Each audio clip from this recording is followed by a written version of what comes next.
Hello everyone, welcome all to this rapid revision series जिसमें कि आज हम बायोमोलिक्यूल्स चैप्टर को फिनिश करेंगे।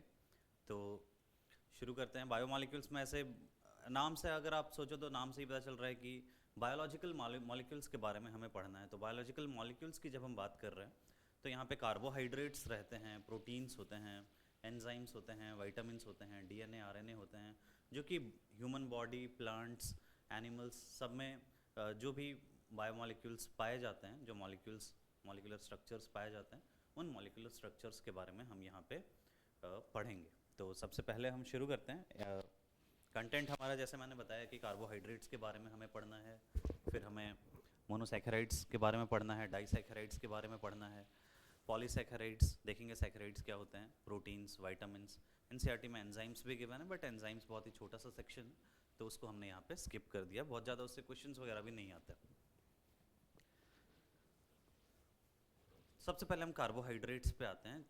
कार्बोहाइड्रेट्स जैसे कि हमें नाम से पता चल रहा है, कार्बोहाइड्रेट दो वर्ड के मिलने से बना हुआ है, एक कार्बन और एक हाइड्रेट। अगर आप इसके वर्ड में ही सोचो तो ये दो चीज़ों के मिलने से बना हुआ है। This is carbon plus hydrate, या फिर हाइड्रेट्स ऑफ कार्बन कह सकते हैं, है ना। हाइड्रेट्स ऑफ कार्बन से ये वर्ड आ रहा है कार्बोहाइड्रेट। तो अगर जैसे कि एनसीईआरटी से डेफिनेशन ली हुई हमने, most of the carbohydrates have a general formula CxH2O whole y.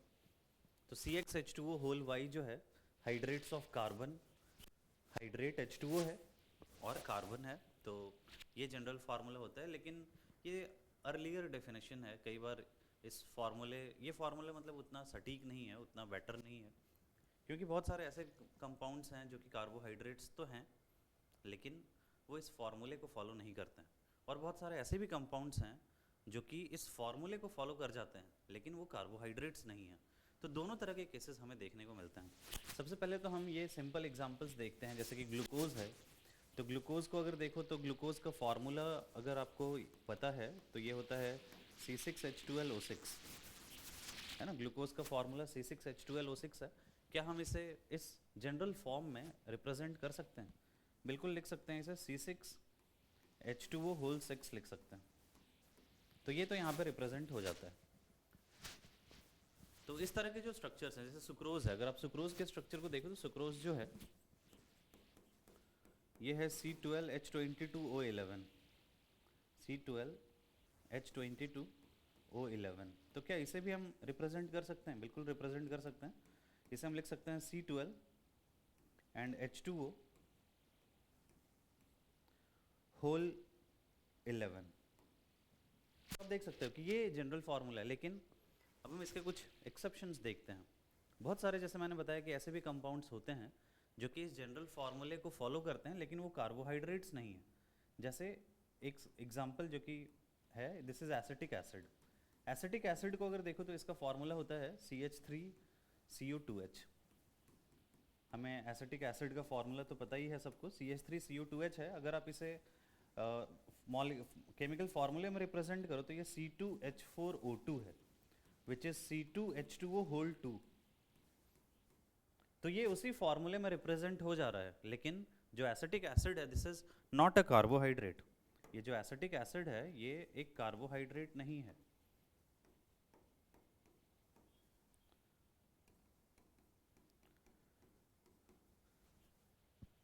तो जैसे मैंने बताया कि बहुत सारे ऐसे कंपाउंड्स हैं जो कि इस फार्मूले को फॉलो तो करते हैं लेकिन वो कार्बोहाइड्रेट्स नहीं हैं।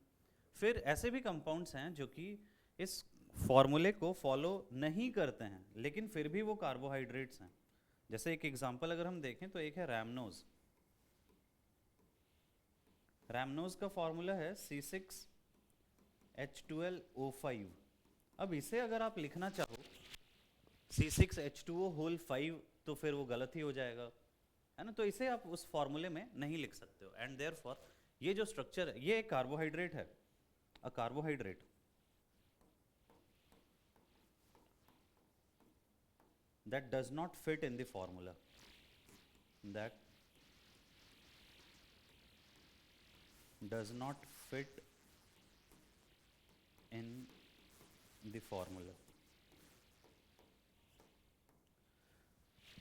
तो जब दोनों ही केसेस आ रहे हैं हमारे पास, इसका मतलब है ये जो फार्मूला लोगों ने अर्ली टाइम पे बनाया हाइड्रेट्स ऑफ कार्बन, ये उतना ज़्यादा सक्सेसफुल नहीं था। तो फिर लोगों ने क्या किया, लोगों को एक मॉडर्न डेफिनेशन की ज़रूरत थी। तो फिर एक नया डेफिनेशन, जो कार्बोहाइड्रेट्स को और स्टडी किया तो उनमें एक नया डेफिनेशन फिर ओवरऑल निकल के आया। Chemically the carbohydrates may be defined as optically active polyhydroxy aldehydes. जो कार्बोहाइड्रेट्स हैं, कार्बोहाइड्रेट्स कैसे होते हैं, कार्बोहाइड्रेट्स होते हैं optically active polyhydroxy aldehydes. Polyhydroxy मतलब बहुत सारे OH ग्रुप्स होते हैं और एल्डिहाइड होता है, या फिर पॉलीहाइड्रोक्सी कीटोन्स मतलब बहुत सारे OH ग्रुप्स होंगे एंड कीटोन होगा। मतलब दो तरह के फंक्शनल ग्रुप्स रहते हैं। सिंपल कार्बोहाइड्रेट की बात करें, एल्डिहाइड, अल्कोहल, कीटोन, ये सब मिलेगा तुम्हें।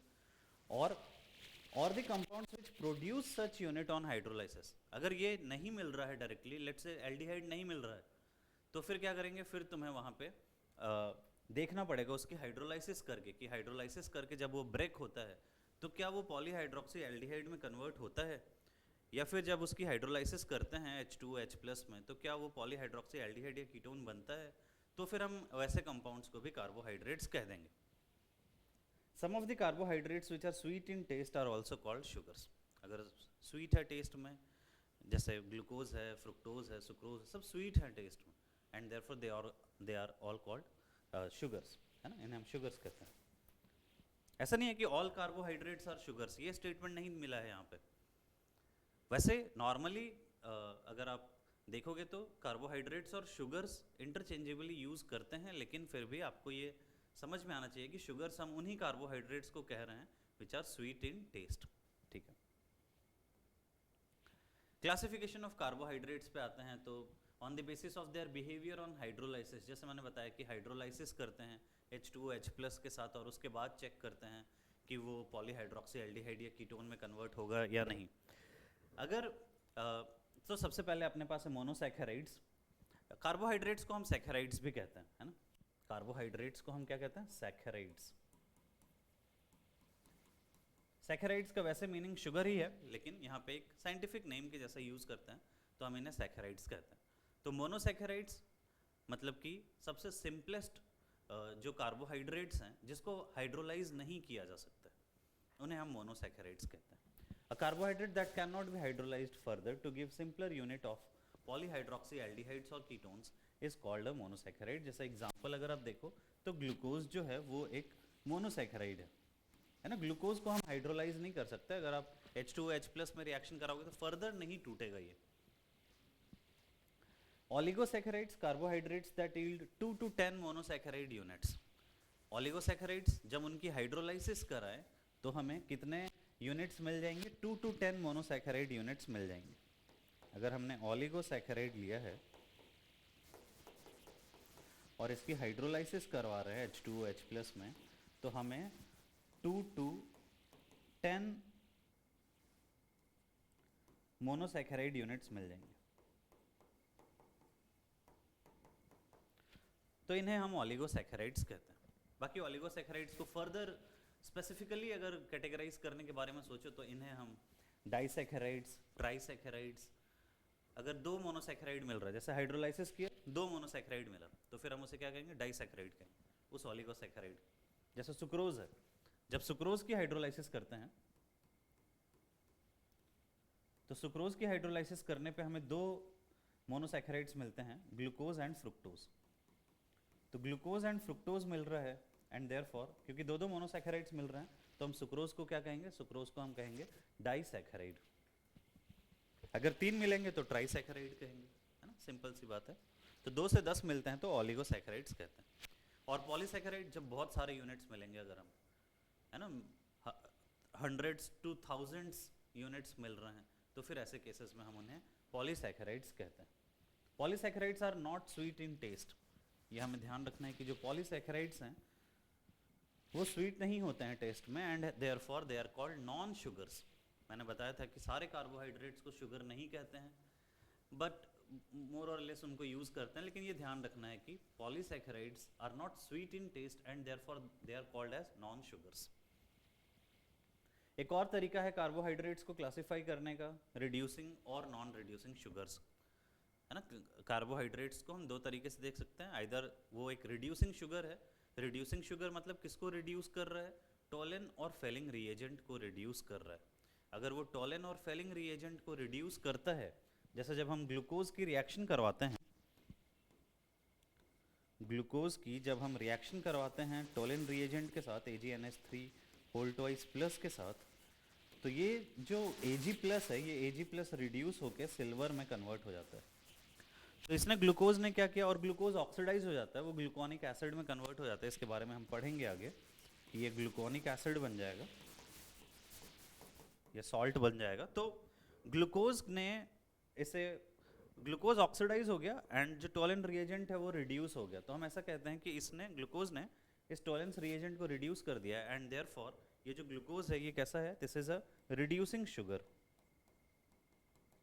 तो रिड्यूसिंग शुगर का मतलब क्या है? रिड्यूसिंग शुगर का सीधा सीधा मतलब है कि जब वो टोलेंस रिएजेंट के साथ रिएक्शन कर ले या फेलिंग्स रिएजेंट के साथ रिएक्शन कर ले, ऑक्सीडाइज हो जाए एंड टोलेन को रिड्यूस कर दे, फेलिंग को रिड्यूस कर दे, तो ऐसा शुगर को हम क्या कहेंगे? रिड्यूसिंग शुगर्स कहेंगे। और अगर रिएक्शन नहीं करता है तो फिर वो नॉन रिड्यूसिंग शुगर हो जाएगा। ठीक है। मोनोसैकेराइड्स के बारे में फर्दर और information. Monosaccharides are further classified on the basis of number of carbon atoms and the functional groups present in them. अब मोनोसैकेराइड्स में दो फंक्शनल ग्रुप हो सकते हैं, मतलब प्रिंसिपल ज़्यादा प्रायोरिटी वाले की बात करें तो एल्डिहाइड कीटोन हो सकता है, बाकी पॉलीहाइड्रोक्सी, मतलब बहुत सारे OH ग्रुप्स तो रहेंगे। लेकिन कितने कार्बन से हम यहाँ पे जनरली कंसिडर करते हैं? तो जो मिनिमम कार्बन नंबर है वो 3 है ना। 3 कार्बन से हम मोनोसैकेराइड शुरू करेंगे। तो 3 कार्बन रहता है तो इसको हम क्या कहते हैं? जनरल टर्म में ट्रायोज कहते हैं। इस तरह के मोनोसैकेराइड्स को ट्रायोज, ट्राई 3 कार्बन के लिए एंड ओज आता है शुगर के लिए, है ना, या फिर कार्बोहाइड्रेट्स के लिए हम यहाँ पे ओज वर्ड यूज करते हैं, तो ट्रायोज। 4 है तो टेट्रोज, पेंटोज, और अगर एल्डिहाइड है उसमें तो वो एल्डोट्रायोज हो जाएगा। जैसे एल्डोट्रायोज का अगर आप एक स्ट्रक्चर देखो तो एल्डोट्रायोज का क्या मतलब हुआ कि एल्डिहाइड है, एल्डो मतलब एल्डिहाइड, 3 कार्बन है और शुगर है। तो शुगर का मतलब है कि यहाँ पे पॉलीहाइड्रोक्सी होना चाहिए, मतलब बहुत सारे OH ग्रुप्स होने चाहिए। तो सारे बचे हुए कार्बन पे हमने OH लगा दिया, तो ये एक एल्डोट्रायोज बन गया, है ना। अब ये जो एल्डोट्रायोज है, दिस एल्डोट्रायोज इज कॉल्ड ग्लिसरल्डिहाइड। बाकी एक तो ये जनरल नाम हो गया, और इनके स्पेसिफिक नाम भी आपको यहाँ पे मिलेंगे। ग्लिसरल्डिहाइड कहते हैं इस तरह के शुगर को, या इस तरह के एल्डोट्रायोज। अब अगर आप इस ग्लिसरल्डिहाइड को देखो तो यहाँ पे आपको एक कायरल सेंटर मिल रहा है। ग्लिसरल्डिहाइड में एक कायरल सेंटर मिल रहा है। इसे अगर हम फिशर प्रोजेक्शन में रिप्रेजेंट करें तो ये एक एल्डिहाइड है, और यहाँ पे तो कोई कायरल सेंटर नहीं है, इसे CH2OH लिख रहे हैं। और ये जो सेकेंड वाला कार्बन है इसका एक OH और एक H है, OH है एंड एक H है। ये जो कंपाउंड है ग्लिसरल्डिहाइड का, और ये और एक इसका मिरर इमेज,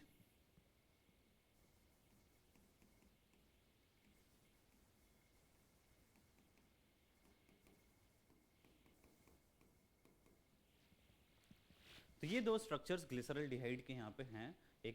एक ऑप्टिकली, मतलब एक डेक्स्ट्रो रोटेटरी रहता है और एक लेवो रोटेटरी रहता है। तो बाय डिफॉल्ट ये वाला जो स्ट्रक्चर है ये यहाँ पे डेक्स्ट्रो रोटेटरी होता है, और इसे आप प्लस ग्लिसरल्डिहाइड लिख सकते हो, या फिर अभी हम इसको डेक्स्ट्रो रोटेटरी लिख रहे हैं। तो ये डेक्स्ट्रो रोटेटरी है, और ये वाला जो स्ट्रक्चर है ये लेवो रोटेटरी है। साइंटिस्ट ने इसे डेक्स्ट्रो रोटेटरी देखते हुए एंड बाकी शुगर को इस स्ट्रक्चर के हिसाब से, इस स्ट्रक्चर को रेफरेंस मानते हुए बाकी शुगर को भी एक नेमिंग देने की कोशिश की। अब क्या है कि हर एक बार आप किसी कंपाउंड को देखो तो उसे डेक्स्ट्रो रोटेटरी और लेवो रोटेटरी बताना ये बहुत डिफिकल्ट काम है। क्यों डिफिकल्ट काम है? क्योंकि ये जो ऑप्टिकल एक्टिविटी है ये आपको एक्सपेरिमेंट्स के थ्रू देखने पड़ेगी, है ना। आपको हमेशा प्लेन पोलराइज लाइट पास करके चेक करना पड़ेगा। तो साइंटिस्ट ने एक दूसरा ऑल्टरनेटिव सोचा कि हम स्पेशली शुगर के केस में कि हम उसे किसी और वे में क्लासिफाई कर सकते हैं क्या। तो उन्होंने ये जो डेक्स्ट्रो रोटेटरी, जो कि मतलब ऐसे शुगर जो कि इस ग्लिसरल्डिहाइड की तरह दिख रहे हैं, डेक्स्ट्रो रोटेटरी वाले की तरह, उस तरह के शुगर को उन्होंने डी शुगर कहना शुरू कर दिया, है ना। डी शुगर मतलब जहाँ पे, अब वो जो जब हम डी शुगर कह रहे हैं कैपिटल D से लिखते हैं, तो वहाँ पे ये जो OH है, ये OH राइट साइड में हमें मिलना चाहिए, तो ये हो जाएगा डी ग्लिसरल्डिहाइड, या इसे पूरा लिखो तो ये D प्लस ग्लिसरल्डिहाइड है।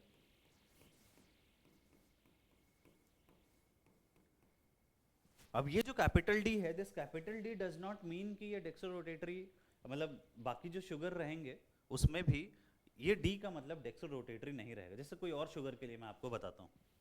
फॉर एग्जाम्पल, जैसे हमने यहाँ पे क्या एग्जाम्पल लिया, एल्डोट्रायोज का एग्जाम्पल लिया।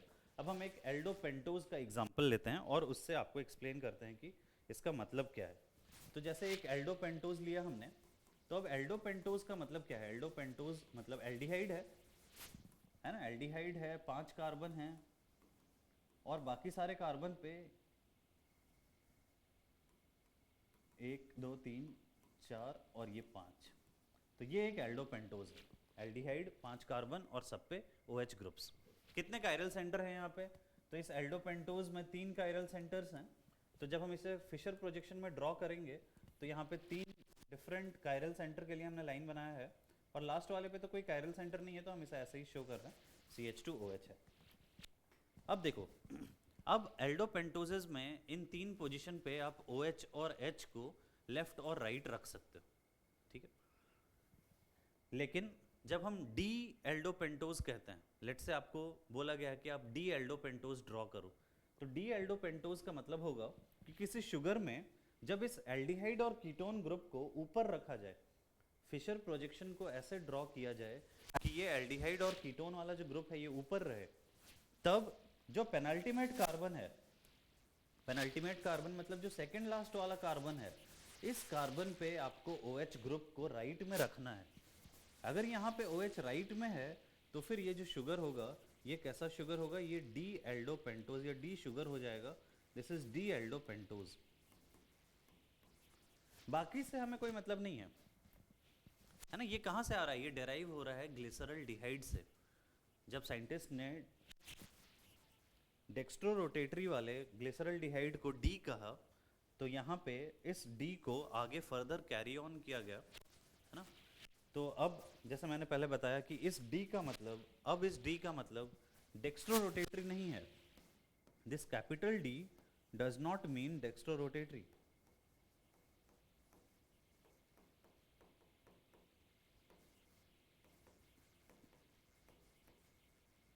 इसका मतलब क्या है? इस कैपिटल डी का सिंपल इतना सा मतलब है कि जब आप शुगर को इस तरह से प्लेस करते हो, एल्डिहाइड कीटोन ग्रुप्स को ऊपर रखते हो, तब फिर ये जो पेनल्टीमेट कार्बन है, जो सेकंड लास्ट वाला कार्बन है, यहाँ पे OH कहाँ पे रहना चाहिए? राइट साइड में रहना चाहिए। तो फिर हम इस तरह के शुगर को डी शुगर कहते हैं। बाकी OH से कोई फर्क नहीं पड़ता। अगर डी बनाना है तो इन दोनों OH को आप लेफ्ट राइट कहीं पे भी रखो, ये एक डी शुगर, डी एल्डोपेंटोज होगा। वैसे ही मैं अगर और डी एल्डोपेंटोजेस बनाऊं, जैसे कि ये है CHO ग्रुप है, तो मैंने सबसे पहले अगर डी बनाना है तो इस OH को यहीं पे फिक्स कर दिया। बाकी ये जो OH है इसे हम लेफ्ट में रख सकते हैं, फिर दूसरा वाला को भी लेफ्ट में रख सकते हैं। तो ऐसे यहाँ पे बहुत सारे स्ट्रक्चर्स आप बना सकते हो, है ना। 2 और स्ट्रक्चर्स बन जाएंगे। ये भी कैसा शुगर होगा? ये भी डी शुगर होगा, या डी एल्डोपेंटोज ये भी है। तो इस तरह से अगर हम देखें तो यहाँ पे वैसे 3 कायरल सेंटर होने के कारण यहाँ पे टोटल जो स्टीरियो आइसोमर्स बनेंगे, नंबर ऑफ स्टीरियो आइसोमर्स, ये 2 टू द पावर 3 हो जाएंगे। तो ये 8 स्टीरियो आइसोमर्स यहाँ पे बनेंगे, और इन 8 स्टीरियो आइसोमर्स में से 4 डी शुगर होंगे एंड 4 एल शुगर होंगे।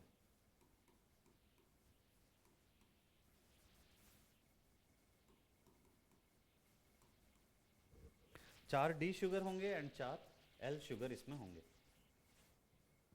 ठीक है। ये बात, जितने भी स्टीरियो आइसोमर्स यहाँ पे बन रहे हैं, क्योंकि सिमेट्री तो रहती नहीं है, तो आप सीधा सीधा उसको डिवाइड कर सकते हो। एक तरफ एल्डिहाइड ग्रुप है, एक तरफ अल्कोहल है, तो आप 2 टू द पावर n वाला रूल भी सीधा इस्तेमाल कर सकते हो यहाँ पे। तो नंबर ऑफ स्टीरियोमर सीधे काउंट हो जाएंगे, उसका हाफ कर देंगे। तो जैसा अभी हमने 2 बनाया, 2 और डी शुगर यहाँ पे बनेंगे, है ना। 2 और डी शुगर यहाँ पे बन जाएंगे, ठीक है। तो भाई अगर आपको एल शुगर बनाना रहता तो एल शुगर के लिए ये जो OH जो हमने राइट में ड्रॉ किया है, यही OH हम किधर ड्रॉ कर देते? पेनल्टीमेट कार्बन वाला लेफ्ट में ड्रॉ कर देते। बाकी कार्बन से हमें कोई मतलब नहीं है, और एल का मतलब लेवो रोटेटरी भी नहीं है, ठीक है। लेवो रोटेटरी, डेक्सो रोटेटरी के लिए आपको प्लेन पोलराइज लाइट पास करके एक्सपेरिमेंटली चेक करना पड़ेगा। ये बस एक सिंपल सा मेथड है जिसके थ्रू हम डी शुगर और एल शुगर में उनको कैटेगराइज कर सकते हैं।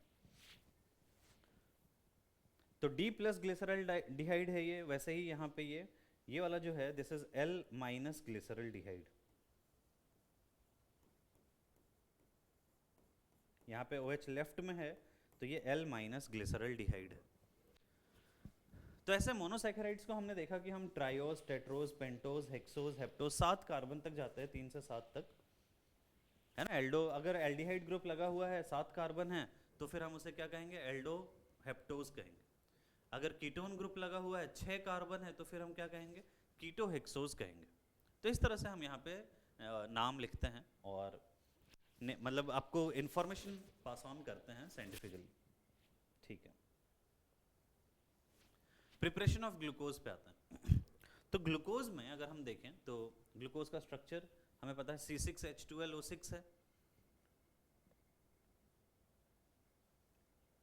ग्लूकोज और फ्रुक्टोज का स्ट्रक्चर चलो देख लेते हैं पहले।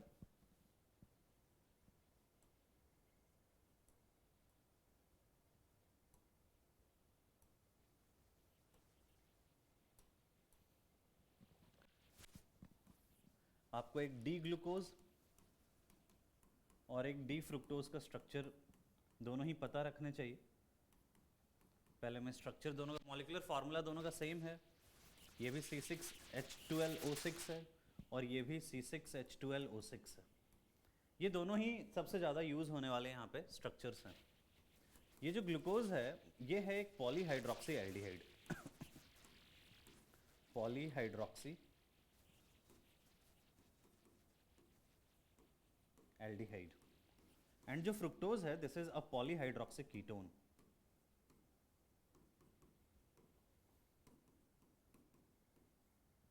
स्ट्रक्चर देखो 6 कार्बन है, पूरी कार्बन चेन है, 4 कायरल सेंटर है। डी हमने ड्रॉ किया है, जैसे मैंने बताया कि यहाँ पे OH रहेगा पेनल्टीमेट कार्बन वाला, वो राइट में रहेगा तो ये तो फिक्स हो गया। बाकी यहाँ पे जो थर्ड कार्बन है ये वाला जो OH रहता है थर्ड कार्बन वाला वो लेफ्ट में रहता है। तो ये है डी ग्लूकोज का स्ट्रक्चर। एंड डी फ्रुक्टोज जो है ये एक पॉलीहाइड्रोक्सी कीटोन है। तो यहाँ पे या फिर आप इसे मतलब कीटोन फंक्शनल ग्रुप रहता है तो कीटोन जनरली सेकंड पोजीशन पे होते हैं। और जब हम डी कह रहे हैं तो फिर अगेन जो पेनल्टीमेट कार्बन है, सेकंड लास्ट कार्बन है, यहाँ पे फिर से OH राइट में है, बाकी थर्ड कार्बन वाला लेफ्ट में है। पूरा स्ट्रक्चर ग्लूकोज के जैसा ही है, बस कीटोन की प्रेजेंस है यहाँ पे। आप इसे क्या कह सकते हो, आप इसे कह सकते हो एल्डो हेक्सोज या डी एल्डो हेक्सोज भी कह सकते हो। और ये क्या है, ये है डी कीटो हेक्सोज। 6 कार्बन है, कीटोन ग्रुप है तो आप इसे डी कीटो हेक्सोज कह सकते हो। तो ये दोनों जो चीज़ें हैं, जो ग्लूकोज और फ्रुक्टोज के स्ट्रक्चर्स हैं, ये सब आपको पता रखना पड़ेगा। अब जैसे मैंने पहले बताया कि डी का मतलब डेक्स्ट्रो रोटेटरी नहीं होता है। जो डी ग्लूकोज है, डी ग्लूकोज तो चलो डेक्स्ट्रो रोटेटरी है, क्योंकि डेक्स्ट्रो रोटेटरी है या इसे हम डेक्स्ट्रोज कहते हैं। ये प्लेन पोलराइज्ड लाइट को क्लॉकवाइज रोटेट करता है, डेक्स्ट्रो रोटेटरी है, बट इस डी से नहीं आ रहा है। वो एक्सपेरिमेंटली देखा जाता है। जैसे जो डी फ्रुक्टोज है ये कैसा है, दिस इज अ लेवो रोटेटरी, ये लेवोज है।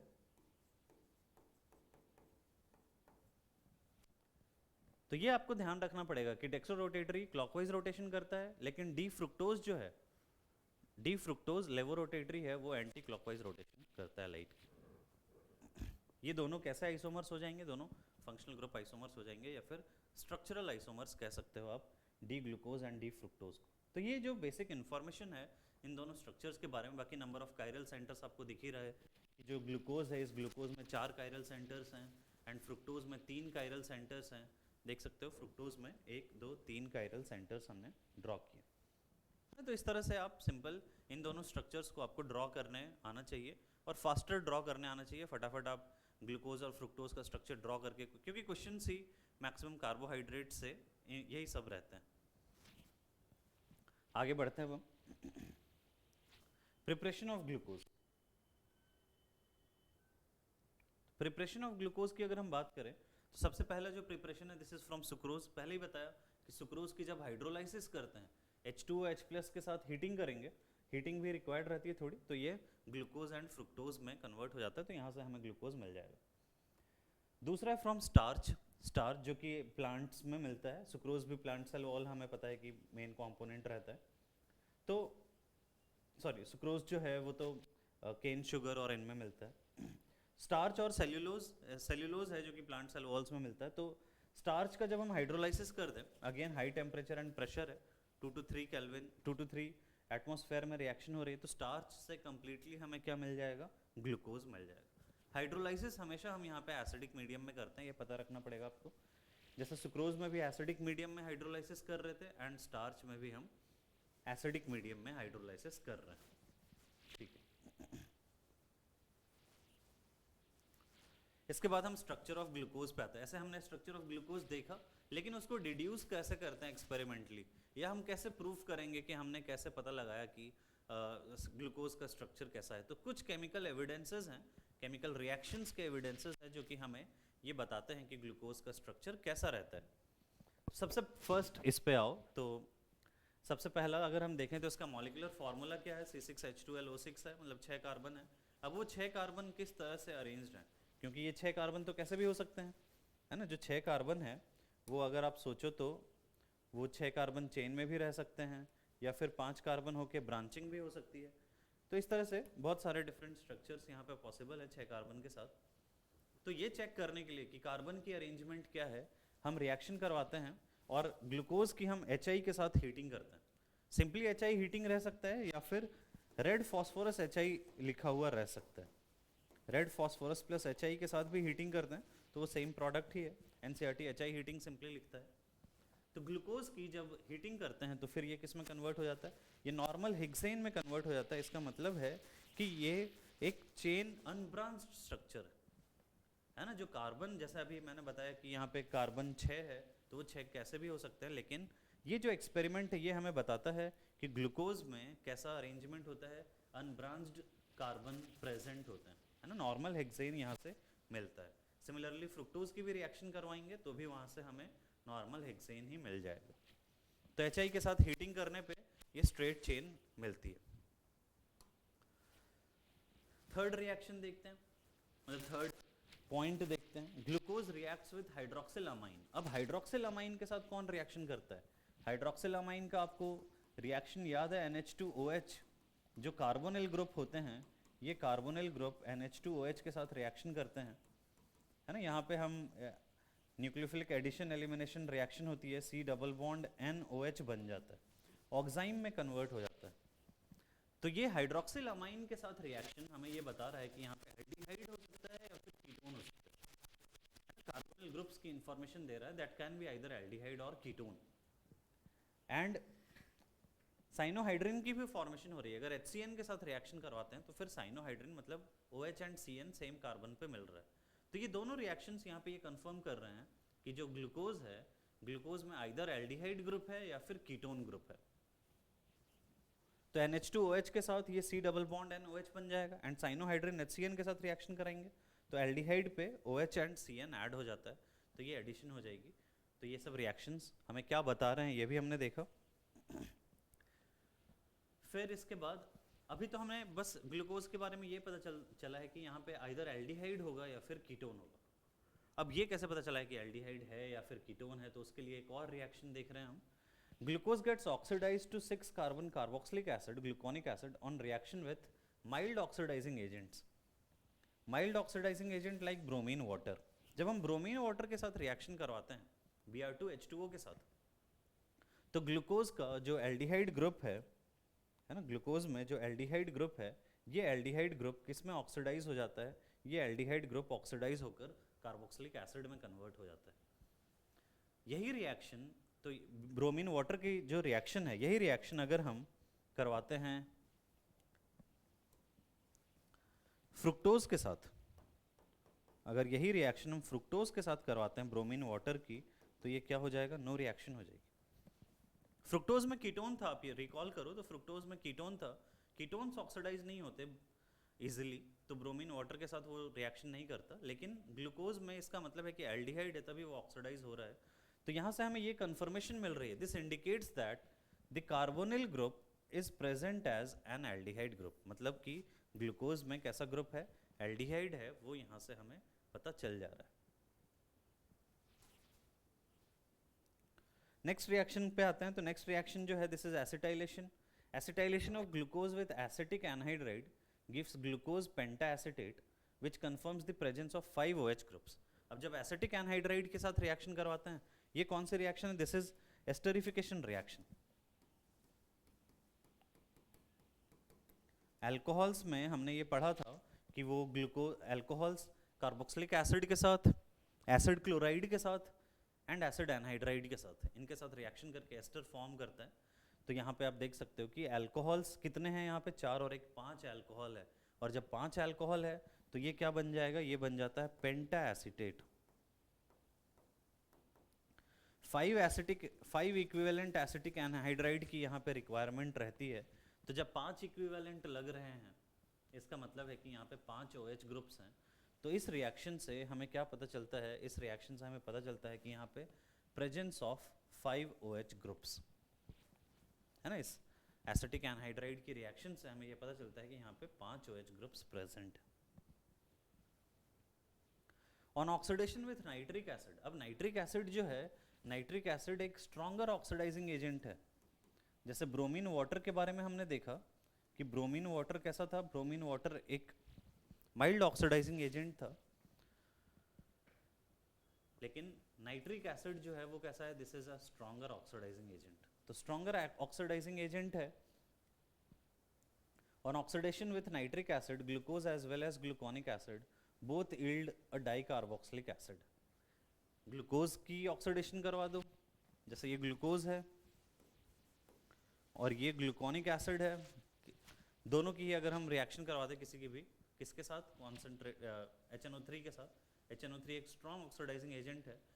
तो ये ग्लूकोज मतलब जो एल्डिहाइड है उसको तो ऑक्सीडाइज कर ही देता है, उसके साथ साथ ये 1 डिग्री अल्कोहल्स को भी ऑक्सीडाइज कर देगा। यहाँ पे आप ये देख सकते हो कि ये जो 1 डिग्री अल्कोहल था, ये 1 डिग्री अल्कोहल भी कार्बोक्सिलिक एसिड में कन्वर्ट हो गया है ना। तो ये रिएक्शन यहाँ से हमें क्या इंडिकेट मिल रही है, यहाँ से हमें इंडिकेशन मिल रहा है, this indicates the presence of a primary alcoholic group.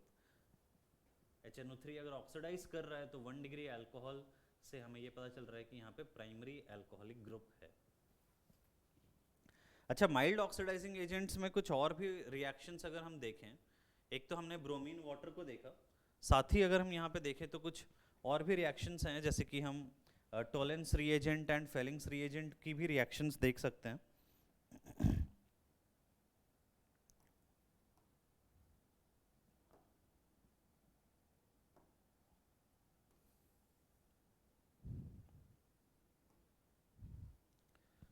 तो फेलिंग्स रिएजेंट के साथ जब रिएक्शन करवाते हैं, जैसे ग्लूकोज है तो ग्लूकोज का स्ट्रक्चर हमने देखा, CHO है, OH है,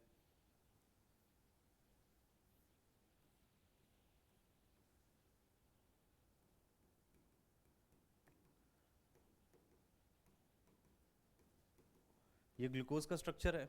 अब इस ग्लूकोज को जब हम टोलेंस रिएजेंट के साथ रिएक्शन करवाते हैं, AgNH3 होल ट्वाइस के साथ रिएक्शन करवाते हैं, तो फिर ये इसको ऑक्सीडाइज कर देगा और खुद वो रिड्यूस हो जाएगा, क्योंकि बेसिक मीडियम में ये वर्क करता है। तो ये CO2 माइनस बन जाएगा और किसी में कोई चेंज नहीं है ना। बाकी जो सारे OH ग्रुप्स हैं वो सारे OH ग्रुप्स अपने पोजीशन पे हैं, तो ये ऑक्सीडाइज हो जाएगा, साथ में सिल्वर प्रेसिपिटेट हो जाता है। इसलिए हमने कहा कि ये जो ग्रुप है ग्लूकोज जो है, इसे हम कैसा शुगर कहते हैं, इसे रिड्यूसिंग शुगर कहते हैं।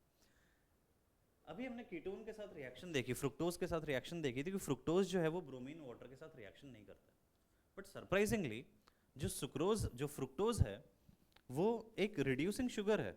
Surprisingly fructose is a reducing sugar.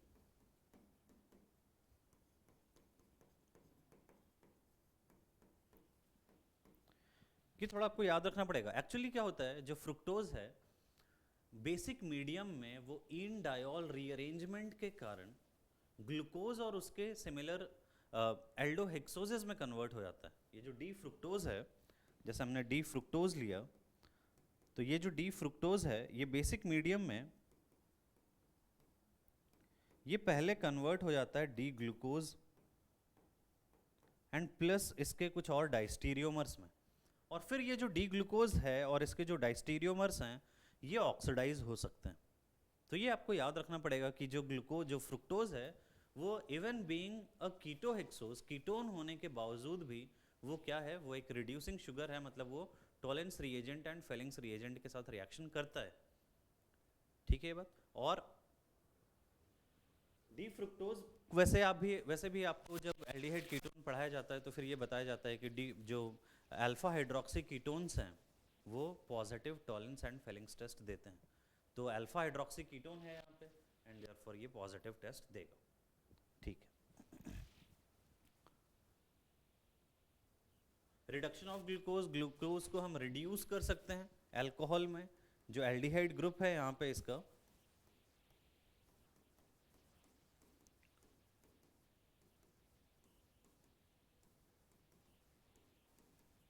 जो एल्डिहाइड है उसको हम रिड्यूस करके अल्कोहल बना सकते हैं, CH2OH में कन्वर्ट कर देंगे।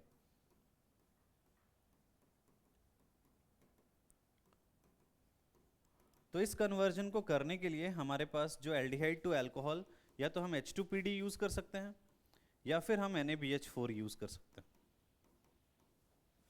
NaBH4 alcohol. तो इससे हम ग्लूकोज से ग्लूसिटॉल बना लेते हैं या फिर एल्डिटॉल कहते हैं इनको। तो ग्लूकोज को या एल्डिहाइड कीटोन को रिड्यूस करने के लिए H2PD या फिर NaBH4 आप यूज कर सकते हो। ठीक है।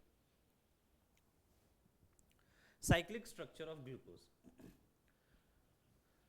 The structure of glucose explained most of its properties. अभी तक जो हमने स्ट्रक्चर ग्लूकोज का देखा है वहाँ पे बहुत सारे के सारे रिएक्शंस, उसमें कोई प्रॉब्लम नहीं आ रही थी, लेकिन कुछ कुछ रिएक्शंस हैं एंड कुछ कुछ ऑब्जर्वेशंस हैं जो कि ग्लूकोज सेटिस्फाई नहीं करता है।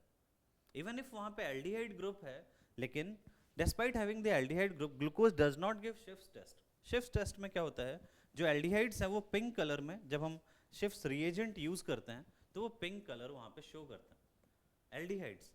अब ग्लूकोज के पास भी एल्डिहाइड है, वो सारे रिएक्शन शो कर रहा है, लेकिन शिफ्ट टेस्ट शो नहीं करता है। And it does not form the hydrogen sulphide addition product. Aldehydes के साथ हमें पता है कि NaHSO3 के साथ एडिशन प्रोडक्ट बनता है, लेकिन ग्लूकोज NaHSO3 के साथ रिएक्शन नहीं करता है। The pentaacetate of glucose does not react with hydroxylamine, indicating the absence of free CHO group. अब फर्दर जब पेंटाएसिटेट जो था ग्लूकोज का, जब उसकी रिएक्शन करवाई गई आगे हाइड्रोक्सिलामाइन के साथ, तो वो रिएक्शन नहीं करेगा, है ना। हमने अभी तो लीनियर फॉर्म में स्ट्रक्चर ड्रॉ कर दिया था पेंटाएसिटेट का, लेकिन अब हम देखेंगे कि एक्चुअली वहाँ पे लीनियर फॉर्म ज़्यादा रहता नहीं है और ग्लूकोज जो है वो अपने साइक्लिक फॉर्म में ज़्यादा एग्जिस्ट करता है।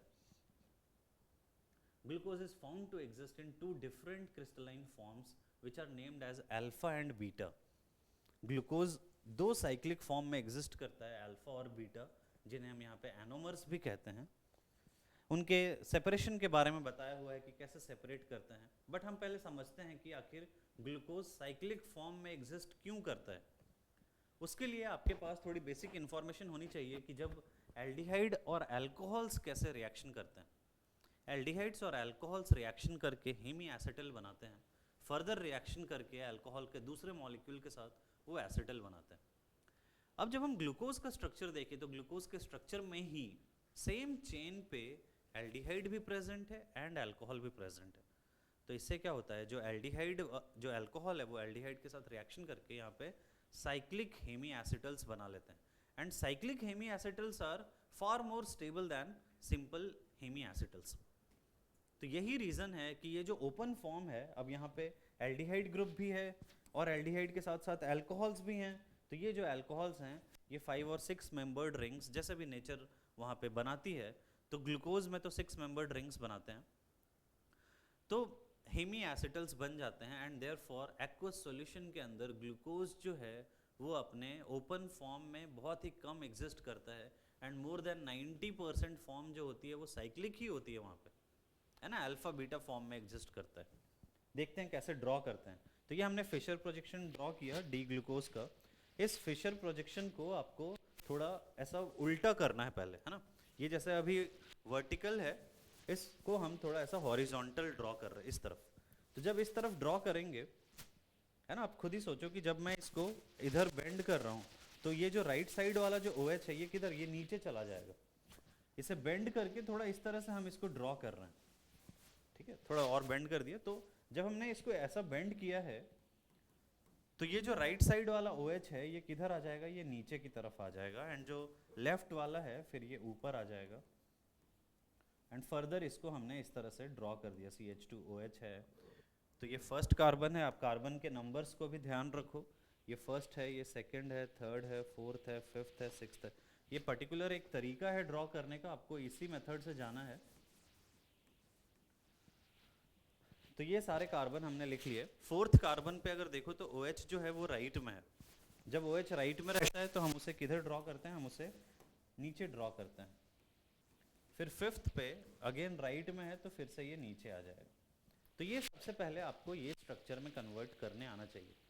इससे क्या होगा, अब जब आप ये स्ट्रक्चर ड्रॉ कर सकते हो तो फिर आपको कोई भी क्वेश्चन आता है कि भाई इसको साइक्लिक फॉर्म में कन्वर्ट करना है, क्वेश्चंस अक्सर आते रहते हैं कि कोई लीनियर फॉर्म गिवन रहता है और उसे आपको बोला जाता है कि साइक्लिक फॉर्म में कन्वर्ट करो। तो आपको ये याद रखना है कि जो राइट साइड में है वो किधर आ रहा है, डाउन आ रहा है। अब देखो ये जो CH2OH है ये अगर इस कार्बन पे अटैक करेगा तो ये 6 कार्बन और एक ऑक्सीजन, 7 एटम्स की रिंग बन जाएगी, जो कि एक्चुअली नेचर बनाती नहीं है। नेचर यहाँ पे 6 मेंबर्ड रिंग बनाती है। तो 6 मेंबर्ड रिंग को बनाने के लिए हमने यहाँ पे क्या किया, इस OH की पोजीशन यहाँ से यहाँ कर दी, इस CH2OH को यहाँ कर दिया, और एक सिंगल बॉन्ड के अबाउट हमने कन्फर्मेशन ड्रॉ कर दिया। ठीक है, ये OH वही मार्क्ड OH है जो कि यहाँ पे मार्क किया हुआ था, देख सकते हो। अब ये OH यहाँ पे आ गया और फिर अब ये इस कार्बन पे अटैक कर सकता है और ये O- में कन्वर्ट हो जाएगा। तो यहाँ से अब क्योंकि ये जो कार्बन था ये पहले कार्बन कैसा, ये प्लेनर है ना, sp2 हाइब्रिडाइज्ड है। अब जब रिएक्शन होगी तो ये O- ऊपर भी लग सकता है और नीचे भी लग सकता है, एंड दो स्ट्रक्चर्स यहाँ पे बन जाएंगे, ऊपर लग जाएगा या फिर वो नया जो OH है वो नीचे बनेगा। तो इस तरह से 6 मेंबर्ड रिंग यहाँ पे बनती है। ये जो प्रोजेक्शन हमने ड्रॉ किया है, इस प्रोजेक्शन को हम कहते हैं हावर्थ प्रोजेक्शन। ये जो वे जिस तरीके से हमने यहाँ पे ग्लूकोज के स्ट्रक्चर को ड्रॉ किया है इसे हम हावर्थ प्रोजेक्शन करते हैं। यहाँ पे आप देख सकते हो कि ये जो ऑक्सीजन है हेमी एसिटल वाला, इसको हमने पीछे रखा हुआ है, ईथर कह सकते हो यहाँ पे, और ये नया कायरल सेंटर है जो कि बना है। ये पहले कायरल सेंटर नहीं था, ये अब नया कायरल सेंटर है, और इसी पे OH ऊपर भी लगा हुआ है एंड नीचे भी लगा हुआ है। ये जो दोनों स्ट्रक्चर है एक ही जगह पे डिफरेंस है, डाइस्टीरियोमर कह सकते हो आप। यहाँ पे इनको स्पेशल नाम दिया हुआ है ग्लूकोज के लिए, ये भी ग्लूकोज है और ये भी ग्लूकोज है। तो दोनों को डिस्टिंग्विश करने के लिए जब ये OH, देखो जब ये OH और ये CH2OH ये दोनों जब सेम साइड पे होते हैं तो हम उसे बीटा कहते हैं। CH2OH एंड ये जो नया OH बना है ये दोनों जब सेम साइड पे होते हैं तो इसे क्या कहते हैं, बीटा कहते हैं। और जब ये CH2OH एंड जो OH है ये ऑपोजिट साइड, एक ऊपर है एक नीचे है, तो इसे क्या कहते हैं, अल्फा कहते हैं। तो यहाँ से हमने इन दोनों को, एक को अल्फा कह दिया और दूसरे को बीटा कह दिया, तो एक अल्फा ग्लूकोज हो जाता है और एक बीटा ग्लूकोज हो जाता है, और दोनों डी ग्लूकोज हैं। डी, अब हमें साइक्लिक स्ट्रक्चर में डी कैसे पता चलेगा, तो साइक्लिक स्ट्रक्चर में हम यहाँ देखेंगे, जब ये CH2OH ऊपर रहता है तो ये हमें बताता है कि ये कोई किसी तरह का डी शुगर है। आपको इस वाले कार्बन पे CH2OH को देखना है, जब ये ऊपर है तो फिर ये डी शुगर है। तो ये हो गया बीटा डी ग्लूकोज और ये हो गया अल्फा डी ग्लूकोज। बाकी पूरा नाम अगर लिखें तो ये बीटा डी ग्लूकोपाइरानोज है, ये भी डेक्सोरोटेटरी है और ये भी डेक्सोरोटेटरी है, दोनों ही डेक्सोरोटेटरी होते हैं। ये भी आपको याद रखना है कि beta D glucopyranose and alpha D glucopyranose दोनों ही डेक्सोरोटेटरी होते हैं। बाकी आप इस सिंपल ग्लूकोज के स्ट्रक्चर से लीनियर, ये जो एसाइक्लिक फॉर्म जो है यहाँ से भी आप सीधा सीधा स्ट्रक्चर ड्रॉ कर सकते हो। एनसीईआरटी ने तो ऐसे ही ड्रॉ किया है, एंड बहुत सारे जेईई मेंस के जो क्वेश्चंस हैं वो इस पैटर्न से भी आते हैं। एनसीईआरटी ने दोनों स्ट्रक्चर से ड्रॉ करके दिया हुआ है, तो आपको दोनों तरह के हावर्थ प्रोजेक्शन में भी और इस तरह के स्ट्रक्चर्स में भी कंफर्टेबल रहना। तो यहाँ से देखो सीधा ये OH इस कार्बन पे अटैक कर रहा है, यहाँ पे अब नया OH बन जाएगा। देख सकते हैं कि OH यहाँ पे, ये जो नया OH है ये यहाँ पे शो किया गया है। ये वाला एनोमेरिक कार्बन है। इन दोनों को अल्फा और बीटा को, जैसे मैंने पहले बताया कि क्या कहते हैं, इन दोनों को एनोमर्स कहते हैं। और जिस कार्बन पे ये डिफरेंस होता है, फर्स्ट कार्बन यहाँ पे जैसे है, तो इसे हम क्या कहते हैं, इसे हम एनोमेरिक कार्बन कहते हैं। जो हेमी एसिटल वाला कार्बन है, आपको एक ही कार्बन ऐसा मिलेगा यहाँ पे जिससे कि 2 ऑक्सीजन जुड़े हुए हैं, वही हेमी एसिटल या एसिटल वाला कार्बन रहता है, और उसे ही हम यहाँ पे एनोमेरिक कार्बन कहते हैं। तो अब देखो OH, अब यहाँ पे कैसे पता चलेगा अल्फा है या बीटा है? तो आप इस OH को देखो, ये लेफ्ट में है तो ऊपर आएगा, और जब ऊपर आएगा तो दोनों सेम साइड पे रहेंगे, तो फिर ये बीटा डी ग्लूकोज रहेगा और वो अल्फा डी ग्लूकोज है। तो यहाँ से आपको दोनों तरह के स्ट्रक्चर्स में, साइक्लिक फॉर्म में कंफर्टेबल होना पड़ेगा। दोनों स्ट्रक्चर्स को ड्रॉ करना चाहिए आपको। The 2 cyclic hemiacetal forms of glucose differ only in the configuration of the hydroxyl group at C1 called anomeric carbon. Such isomers of alpha and beta form are called anomers. तो ये anomers हैं। ऐसे ही fructose के भी structure को हम cyclic form में draw कर सकते हैं।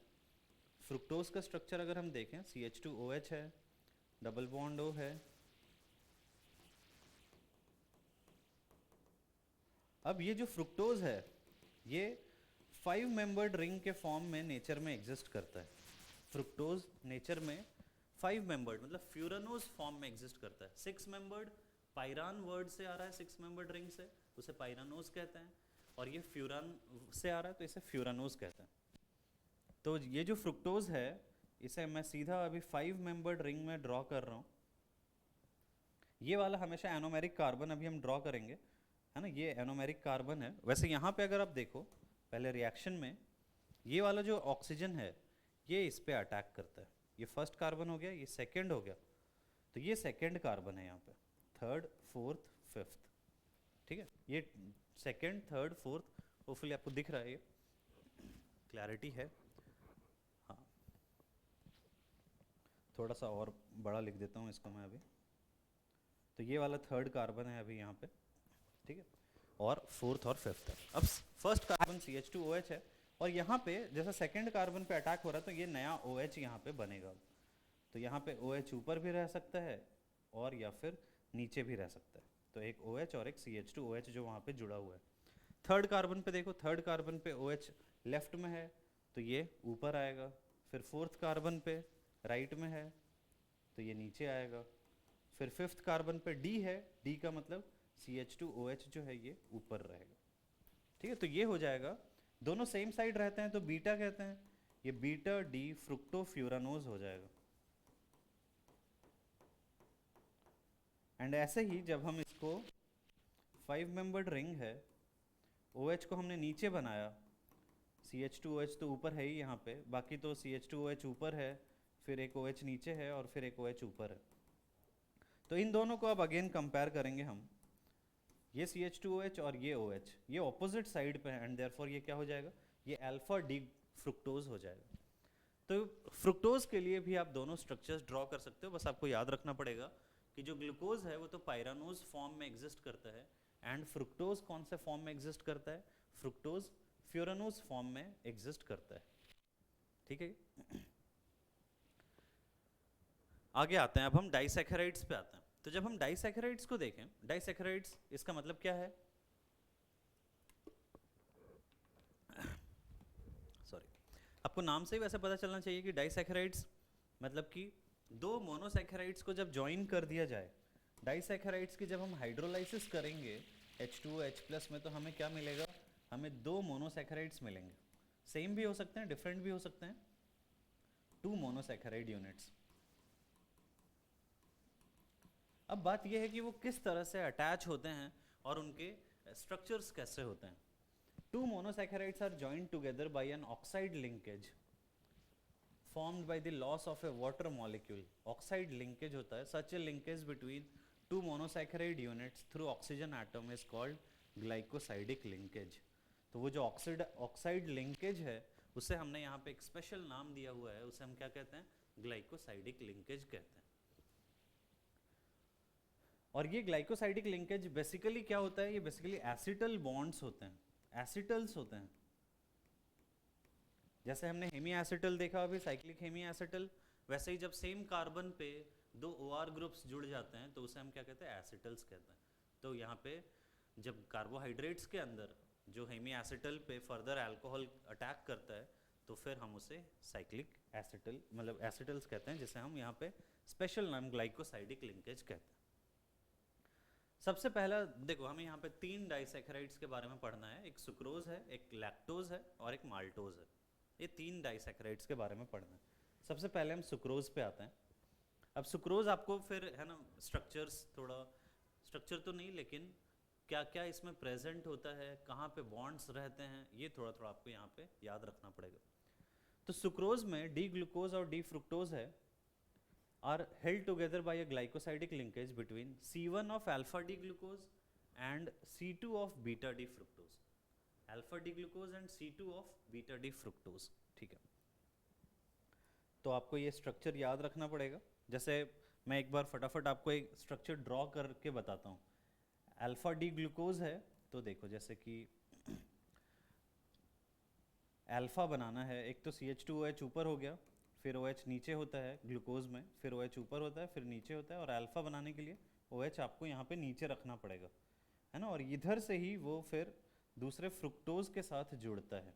और फ्रुक्टोज का स्ट्रक्चर आपको याद है, यहाँ पे एक तो अल्फा डी ग्लूकोज है, C1 of alpha D glucose and C2 of beta D fructose, ये है C2।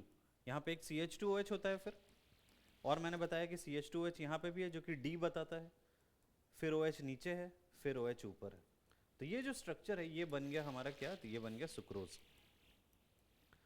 अब NCERT क्या करती है, NCERT इसी फ्रुक्टोज के स्ट्रक्चर को इधर उल्टा करके, जैसे हमने वर्टिकली ड्रॉ किया है, क्योंकि वर्टिकली ही हॉर्थ प्रोजेक्शन में ये सही दिखता है, लेकिन उसने सेम हॉरिजॉन्टल ड्रॉ करने के लिए इसको उल्टा कर दिया ऐसे। और जब उल्टा कर देंगे तो फिर जो भी जो जैसे हमने जब इसको उल्टा किया तो जो ऊपर था वो नीचे आ जाता है ना। जैसे यहाँ पे जो 6 कार्बन है आप देख सकते हो कि जो CH2OH ऊपर था वो जब उल्टा करेंगे तो फिर ये नीचे आ जाएगा। तो अब यहाँ पे देखो, ये जो बॉन्ड है इसे ही कहते हैं ग्लाइकोसाइडिक बॉन्ड। और यहाँ पे इस ग्लाइकोसाइडिक बॉन्ड को, क्योंकि ये अल्फा डी ग्लूकोज है तो इसे हम किसके किसके बीच में बना है, अल्फा फर्स्ट कार्बन और सेकेंड कार्बन, इसका फर्स्ट और इसका सेकेंड कार्बन, इसलिए हम इसे कहते हैं अल्फा 1,2 ग्लाइकोसाइडिक लिंकेज।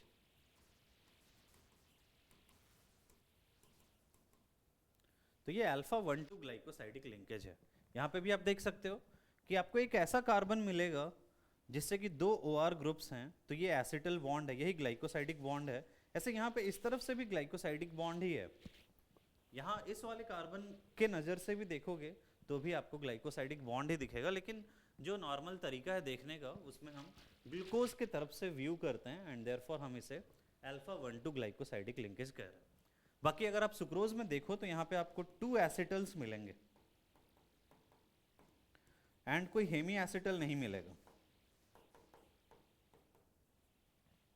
मतलब सुक्रोज की अगर हम हाइड्रोलाइसिस कराएं सिंपली H2O में, है ना, सुक्रोज की अगर हम केवल H2O में हाइड्रोलाइसिस कराएं, सुक्रोज अगर हमने H2O के साथ विदाउट कैटलिस्ट, तो ये क्या हो जाएगी, नो रिएक्शन होगी। सुक्रोज की रिएक्शन बेसिक मीडियम में अगर हाइड्रोलाइसिस कराते हैं तो भी रिएक्शन नहीं होगी। आपको ये याद रखना पड़ेगा कि हाइड्रोलाइसिस सुक्रोज का मतलब एसिटल्स को की हाइड्रोलाइसिस बेसिक मीडियम में नहीं होती है। एसिटल्स की हाइड्रोलाइसिस कौन से मीडियम में होती है, वो एसिडिक मीडियम में ही होती है। तो सुक्रोज को ब्रेक करने के लिए आपको हमेशा ही एसिडिक मीडियम यूज करना पड़ेगा, तब ये D glucose and D fructose में कन्वर्ट होगा। तो क्योंकि सुक्रोज बेसिक मीडियम में रिएक्शन नहीं करता है, बेसिक मीडियम में ये एसिटल ही रह जाता है, तो फिर सुक्रोज जो है वो टोलेंस रिएजेंट के साथ रिएक्शन करेगा क्या। अब खुद ही सोचो कि सुक्रोज अगर हमने टोलेंस रिएजेंट के साथ रिएक्शन करवाया तो ये टोलेंस रिएजेंट के साथ तो कैसे रिएक्शन करेगा। क्यों टोलेंस रिएजेंट के साथ रिएक्शन नहीं करेगा, क्योंकि टोलेंस रिएजेंट बेसिक मीडियम में वर्क करता है, एंड यहाँ पे एसिटल्स बॉन्ड होने के कारण बेसिक मीडियम में एसिटल हाइड्रोलाइज नहीं होते हैं, एंड देयरफॉर सुक्रोज जो है वो यहाँ पे नो रिएक्शन हो जाएगा टोलेंस रिएजेंट के साथ, तो सुक्रोज को हम क्या कहते हैं, इसे हम नॉन रिड्यूसिंग शुगर कहते हैं।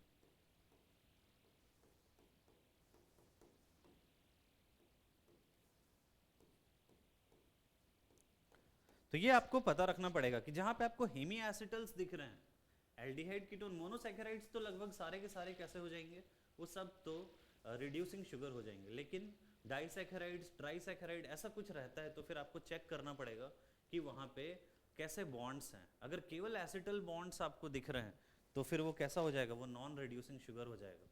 अगर हेमी एसिटल दिखता है, हेमी एसिटल बेसिक मीडियम में हाइड्रोलाइज हो जाता है, तो फिर वो रिड्यूसिंग शुगर हो जाएंगे। बाकी सुक्रोज को जब हमने हाइड्रोलाइज किया तो ये डी ग्लूकोज और डी फ्रुक्टोज में कन्वर्ट होता है। डी ग्लूकोज जो है वो डेक्स्ट्रो रोटेटरी है, इसकी अल्फा की वैल्यू अगर हम देखें, आपको अल्फा की वैल्यू सुक्रोज के लिए याद रखनी पड़ेगी थोड़ी, एंड फ्रुक्टोज के लिए भी। फ्रुक्टोज की जनरली वैल्यू थोड़ी ज़्यादा होती है अल्फा के, जैसे एनसीईआरटी में अगर हम वैल्यूज़ देखें तो एक 52.5 है ग्लूकोज की जो अल्फा है, जो स्पेसिफिक रोटेशन है ये प्लस 52.5 है, एंड इसके लिए जो स्पेसिफिक रोटेशन है ये माइनस 92.4 है डिग्री। डिग्री चाहो तो नहीं भी लिख सकते हो। तो ओवरऑल जब ये दोनों कंबाइन, क्योंकि दोनों तो इक्वल बन रहे हैं, तो जब दोनों कंबाइन होंगे तो फिर ओवरऑल लेवो रोटेटरी सैंपल बन जाता है। अब ये जो स्ट्रक्चर है ग्लूकोज सुक्रोज, अगर हम शुरू में देखें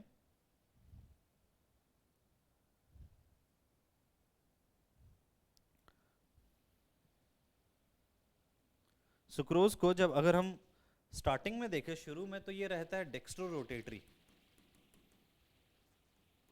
लेकिन जब रिएक्शन हो जाती है, हाइड्रोलाइसिस हो जाती है, तो ये जो प्रोडक्ट है इसका अल्फा क्या हो जाएगा, नेगेटिव हो जाएगा, और ये क्या हो गया, ये लेवो रोटेटरी हो गया। तो ये जो साइन में चेंज हो जाता है, पहले क्लॉकवाइज रोटेट कर रहा था एंड हाइड्रोलाइसिस होने के बाद एंटी क्लॉकवाइज रोटेट करने लग जाता है। इसकी वजह से जो हाइड्रोलाइसिस प्रोडक्ट है सुक्रोज का, उसे हम इन्वर्ट शुगर कहते हैं। Hydrolysis product of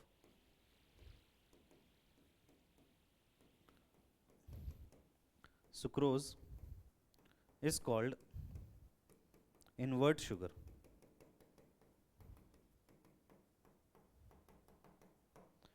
invert sugar इसको कहते हैं, हाइड्रोलाइसिस प्रोडक्ट को। ऐसा नहीं है, आप थोड़ा कंफ्यूज हो सकते हो कभी कि आपने सुक्रोज को ही सीधा सीधा कह दिया कि वही इन्वर्ट शुगर, लेकिन ऐसा नहीं।